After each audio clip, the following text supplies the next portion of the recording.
quiero informarles que han decidido en una sola votación, la mayoría.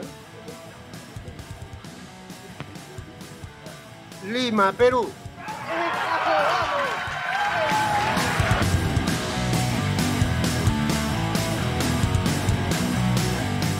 ¿Qué tal, amigos de Conexión Deportes? Soy Fernando Patroni y gracias por seguirnos a través de las diferentes redes, del Facebook, del YouTube, de Twitter, Instagram también, Conexión Deportes Perú.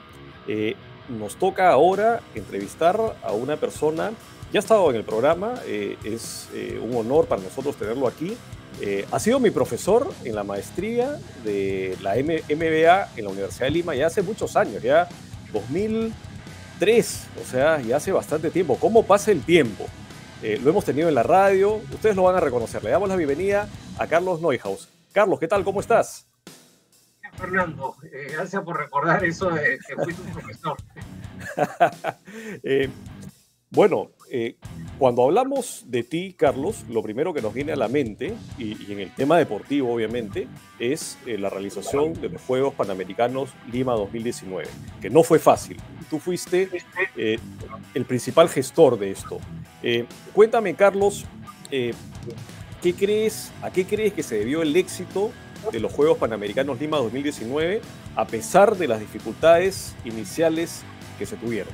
Bueno, creo que han sido un montón de circunstancias que coincidieron, ¿no?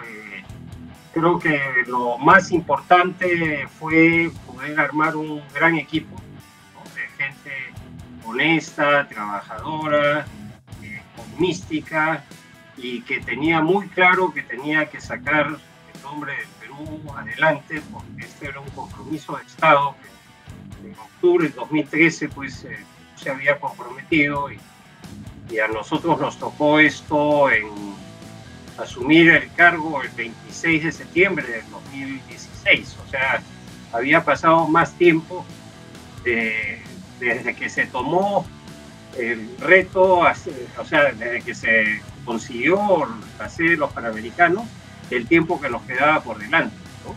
Entonces, bueno, varias acciones, ¿no? Primero era redimensionar el proyecto, ¿no? Donde habían 29 edificios de 8 a 10 pisos, nos hicimos de 7 edificios, 4 de 20, 3 de 19, ¿no? Y los cuales se podía construir con una grúa al medio que iba avanzando dos simultáneos, ¿no? Después, decisiones duras también en el tema del remo, ¿no? El remo, se había ofrecido pues una cancha de remo en el Callao, y esa cancha de remo pues costaba, me decían, de 20 millones hasta 100 millones, y después hubo otra opción que fue inviable por temas legales, se podían haber resuelto, pero no el tiempo que quedaba por hacerlo. Decidimos irnos a la laguna de Huacho, ¿no? Que decían que no tenía el fondo, pero lo que hicimos fue bloquear la salida del agua hacia el mar, poner costalillos de arena, llevar a los más de 2 metros que se requerían, y ni siquiera logramos el ecosistema, ¿no?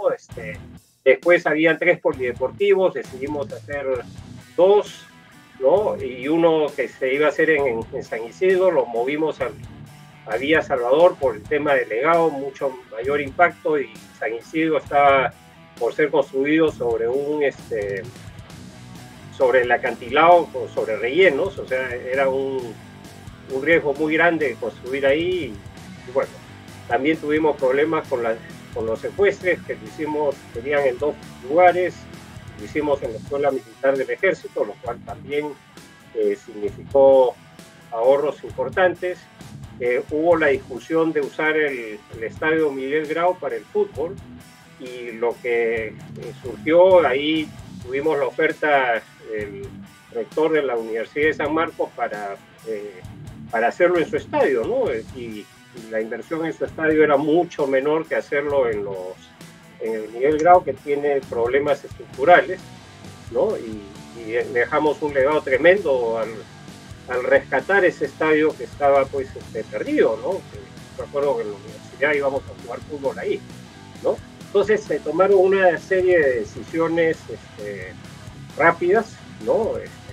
Por ejemplo, el canotaje, ¿no? Nos fuimos a Lunahuaná, ¿no? En Brasil hicieron canotaje en una piscina artificial que la botaron al día siguiente, ¿no? Entonces siempre pensamos en el legado, ¿no? En el día después.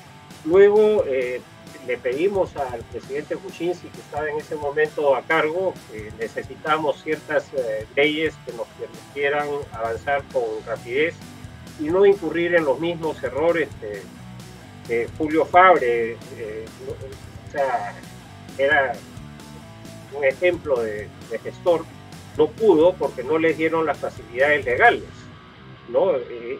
Con el tema del terremoto de Pisco. Entonces, dijimos, bueno, acá vamos a necesitar facultades como para hacer convenios de gobierno a gobierno, pero para que nos ayuden en la gestión.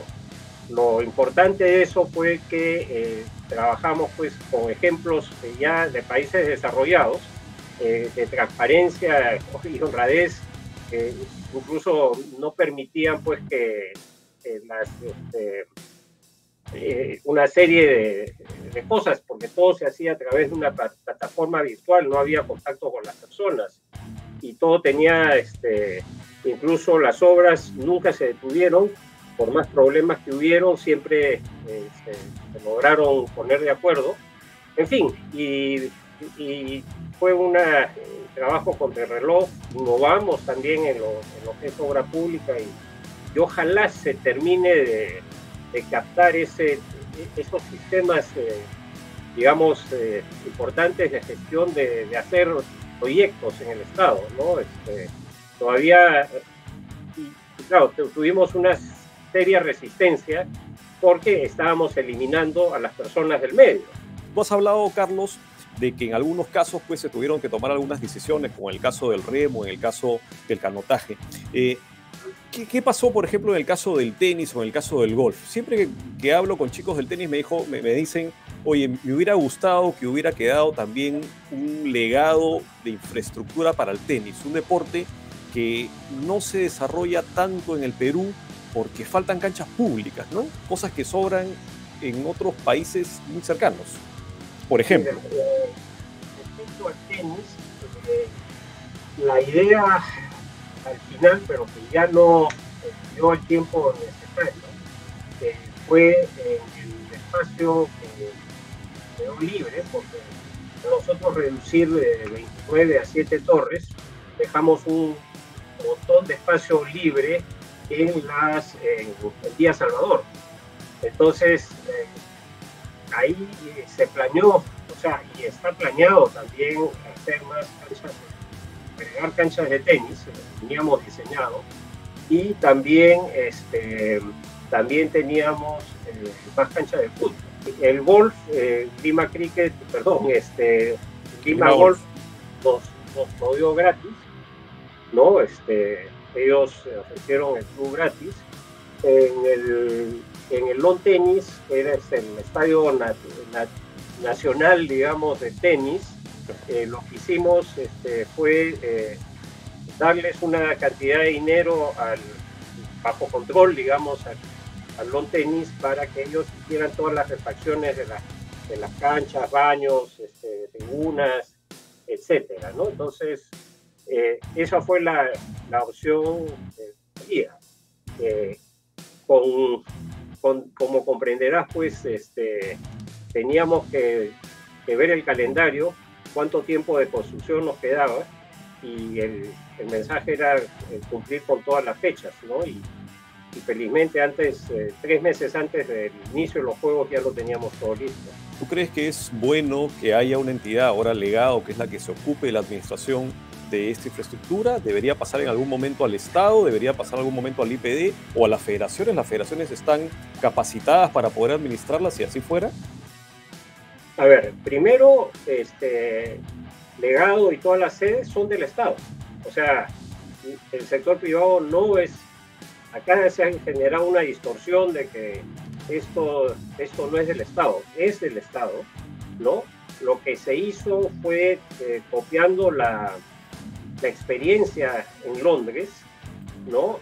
se creó la unidad de delegado para que se encargue del manejo de las sedes que se construyeron para los Panamericanos, ¿no? Entonces, eso se creó. Yo quiero decir que veo con mucha preocupación y me he enterado que, digamos, el gobierno central no está dando los recursos que se necesitan para el mantenimiento de estas sedes, ¿no? Y por otro lado, creo que el IPD tiene suficiente trabajo con las sedes que ya existen y que están en todo el país, ¿no? Hay sedes en Huancayo, en Trujillo que no se han terminado, que los bolivarianos, en fin. Entonces, lo que nosotros hicimos es extraer de esta unidad de delegado. Una vez yo renuncié el 23 de enero de 2020 y al día siguiente asumió Alberto Valenzuela la unidad de delegado, ¿no? Y con el mensaje era de darle mantenimiento y darle uso intensivo. ¿Qué es lo que sucedió? En el medio se vino el COVID, ¿no? Digamos, dentro de lo malo, del COVID, los departamentos de la vía panamericana lograron alojar a 56,000 pacientes, que no es poca cosa. Un tema que yo tengo claro como consecuencia de esto: el dirigente deportivo no debe encargarse del mantenimiento de sus estadios, porque a veces esos estadios se usan para otros deportes. Por eso estaba la unidad de delegado y ellos se deben concentrar únicamente en la gestión del deporte, ¿no? O sea, mucho el dinero que se va a algunas federaciones era para temas de infraestructura, mantenimiento. Entonces, eso, el dirigente deportivo debe estar conectado en su deporte. Que tenga un rédito comercial el apostar por ciertos deportistas o por ciertos deportes. ¿Qué opinas de eso, Carlos? Siempre se consiguen algunos auspicios generales hasta que llega un momento que algún deportista, digamos, por sus resultados, por su química con la gente, etcétera, capta la atención de los posibles auspiciadores, ¿no? Entonces, lo que hay que hacer es trabajar para que el deporte surja y en el caso nuestro, ya de la tabla, por decir, muchos de los chicos ya que están rankeados entre los 10 mejores tienen sus auspiciadores y pueden vivir al menos al inicio de su deporte, ¿no? Hay deportes que quizás no son tan mediáticos, ¿no? Pesas, por ejemplo, es un deporte que también tenemos buenos levantadores, pero que no jala mucho público. O sea, lo mismo que es el tiro, ¿no? O sea, el tiro es uno de los deportes que mejor nos ha ido a nivel olímpico, junto con el vóley, ¿no? Pero es difícil de conseguir auspiciadores, ¿no? Entonces, pero sí, lo que hay que hacer es, uno, ya a nivel de universidad, las universidades están dando facilidades a los chicos que son deportistas, ¿no? Para que tengan, puedan dedicarse al deporte y a combinar, ¿no? No voy a hacerle propaganda a ninguna, pero con lo que estoy diciendo, por ejemplo, el rector de la UPC fue del equipo peruano que fue a Atlanta a jugar hockey. Entonces, él ahora es doctor, ¿no? Y PhD, ¿no? Y tiene muy claro el tema del deporte y ha albergado en esa universidad a varios deportistas. Cada vez son más las universidades que toman en serio al deporte, ¿no? Entonces, y en la medida que muchos de los chicos puedan tener la oportunidad de ir a la universidad, eso va a ayudar. ¿Cómo se hace para empoderar el IPD? ¿Es bueno seguir bajo la forma actual o deberíamos pensar en un Ministerio del Deporte? A ver, hay varios esquemas. Estados Unidos no tiene Ministerio del Deporte, ¿no? Pero las universidades sí tienen mucha estructura deportiva. Entonces, ahí se puede trabajar. Yo creo que el IPD se ha convertido en un ente burocrático con sindicatos y todos los problemas que tiene cualquier entidad estatal, ¿no? Hay una ley que quedó hecha en el Congreso anterior, digamos, en el Congreso que se salió elegido en el 2016. Esa ley está ahí. Entiendo que la están rescatando, ¿no? Y para tratar de adaptarla a la situación actual, ¿no? Y creo que con una ley que empodere el Instituto del Deporte y que de repente, pues, acá es un tema de la infraestructura deportiva y otra cosa es la gestión deportiva, ¿no? La infraestructura puede ir por un lado, ¿no? Pero por un lado especializado y que haya buen manejo de ella, pero el tema del deportista es distinto, ¿no? Entonces, habría que ver cómo está esa ley y qué se puede hacer. Yo creo que para tener deportistas de elite tienes que sembrar. Y siembras, pues, desde que son muy chiquitos. En algunos deportes más chicos que otros, en otros quizás después, ¿no? Pero, y eso me sucedía a mí con los tablistas profesionales, ¿no? Ellos querían que acá trajéramos las series mundiales de tabla, ¿no? Y yo le decía, bueno, si yo tengo 100.000 soles, los voy a meter todos en chicos, en replicar varios Yarán, varios Signas, tener, y ya con eso y que sean ya de alta competencia, ellos ya solos tienen sus auspiciadores, marcas de ropa, de tabla, de wetsuits, de ceras, de qué sé yo, anteojos, gorros, o sea, hay empresas que se interesan y el surf en el Perú, por decir, son más de 300.000 personas que lo practican. Entonces, y además la moda deportiva, o sea, de repente por ahí se puede buscar algo de mayores recursos.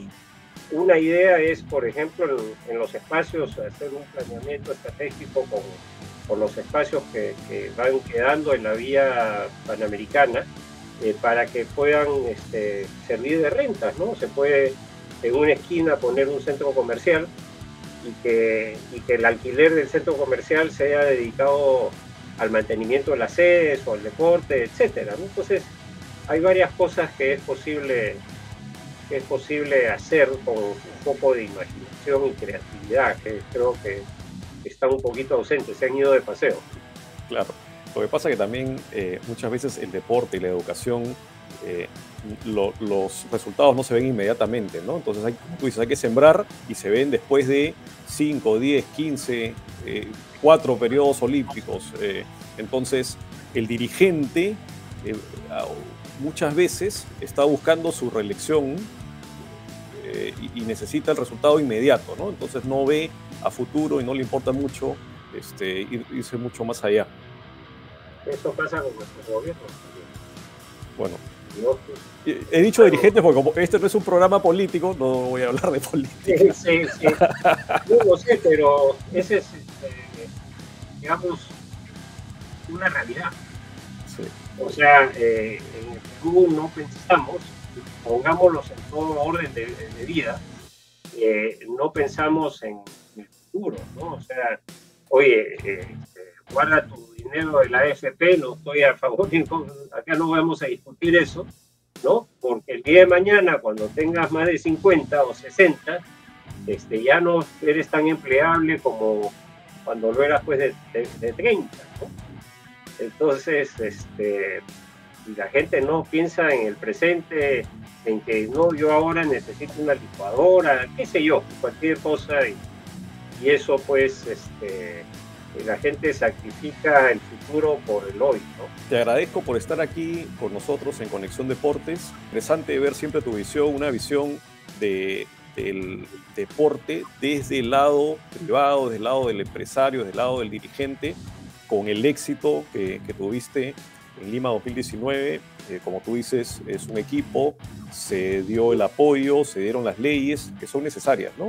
A veces también hay dirigentes que sí quieren hacer las cosas, pero están atados de manos, ¿no? Entonces, ¿cómo avanzan en sus federaciones? O como tú dices, tienen un presupuesto para infraestructura y se están preocupando, me ha tocado ver el pintado de las canchas, la reparación de las canchas, y en lugar de estar viendo en el sembrado de el semillero a futuro, ¿no?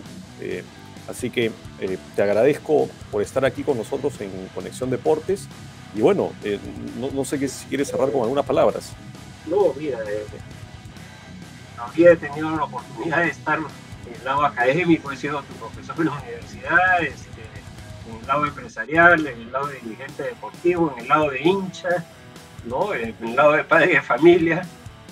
Entonces eso, digamos, son vivencias que uno trata de sacar lo bueno para aportarlas, ¿no? Yo me he sentido muy a gusto en este tipo de entrevistas, que es un tema que me apasiona.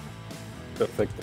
Bueno, te agradezco, Carlos, por estar aquí con nosotros en Conexión Deportes. Ha sido Carlos Neuhaus, estuvo en Copal, Lima 2019. No sé en qué estará después, en el deporte o en su vida. Sé que hace poco, antes de cortar, recibiste un premio de IPAE como el empresario del año, ¿no? Sí, bueno, es una mezcla de todo, porque además estuve metido en temas de vacunas y sí.